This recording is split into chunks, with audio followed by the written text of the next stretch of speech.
Hello again, everyone. This is Torix, and welcome back to the fourth and final portion of this little mini-series for starting out as a content creator.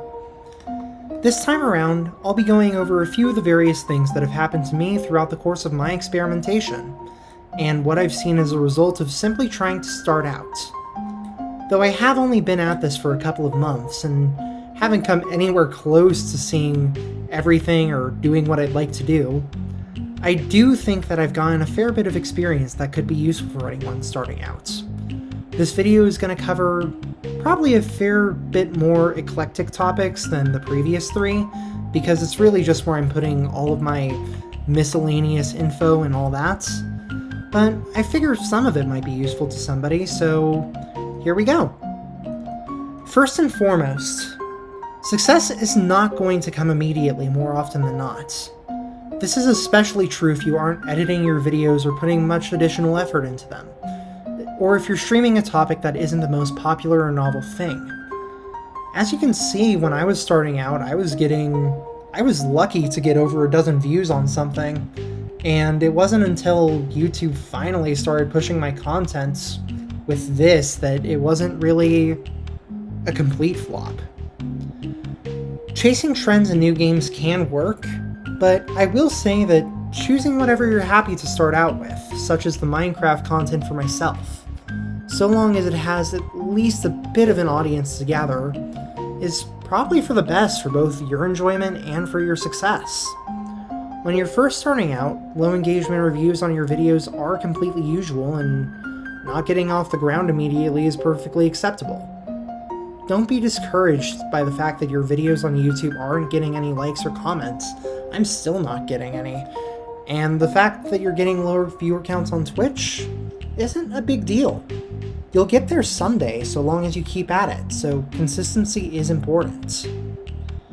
That being said, I do have some tips for starting out that have made it easier to gather some sort of audience whenever you begin to choose your journey. Above all else, make sure that you stay consistent with your stream schedule and your content. An audience that knows precisely when you're going to be streaming is an audience that can plan around it. And as a result, when you do begin to attract one, you can generally begin to attract larger audiences. Whether for the things you're streaming for or whatever you have to offer on your own merits, it will help if you can make it predictable for people to tune in. Similarly, I would recommend being at least somewhat consistent with your content, especially once you find a niche for yourself. Bouncing between topics, as I did early on, doesn't necessarily tend to make people stay. And when you're starting out, people will typically come for the content more than you. It takes time to build a personality or persona that people will come to hang out with, or build the in-jokes with your audience that everyone would know you for. I haven't come across any myself, but that's okay. Because of this, I would recommend sticking with one or two things that you would like to do at most, perhaps throwing in a variety day of sorts, to test the waters and find some new possibilities. When you're finding your niche, consider the connections that you already have. Staying connected with your communities that already do exist can be an amazing way to kickstart your progress if they allow for self-promotion at all. And I've had a decent amount of time doing exactly that. Communities are also generally great due to the ease of spreading your word of mouth. The more people you talk to and get the word out to, the more people know of your stream and are likely to tune in. It's what I've been doing all through here, and I've even got a little YouTuber and streamer role. It's kind of great. Similarly, collaborations have the same benefit of latching onto a pre-existing community if you can land one, and they come with an extra benefit. Easier commentary. Simply talking to a friend comes a whole lot more naturally than talking to just a screen, especially early on when the screen doesn't necessarily have a chat to talk with or comments to read and respond to. If you can find a friend or a fellow live streamer to work with, it is immensely useful generally. Finally, in regards to stream and video quality, I've come across it once or twice, but I would highly recommend keeping an eye on copyrighted material.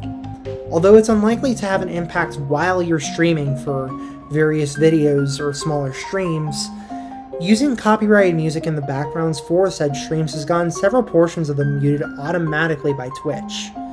And being aware of that copyright on YouTube can also be important to avoid copyright infringement and other results that could put a major mark on your channel or even shut it down. That would be bad for some pretty obvious reasons, I think.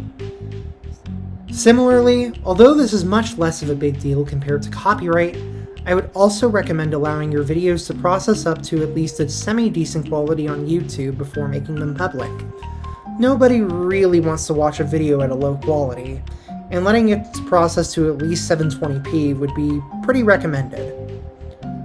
Finally, I know it does sound like a lot, and it is, but live streaming on Twitch and uploading them to YouTube has generally been quite a lot of fun, and it's allowed me to break out of my own tendencies for starting something then never finishing it, or simply lurking in the communities I've been a part of for years.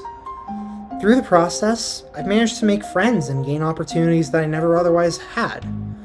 And I think that genuinely, it's probably been one of the better decisions that I've made in recent times.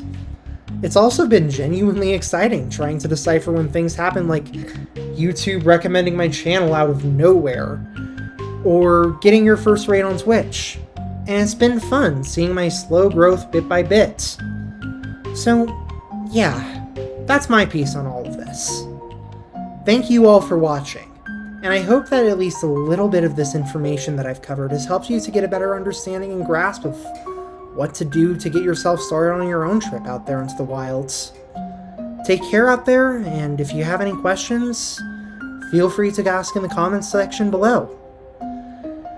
Sincerely, thank you for watching, and I'll see you all next time.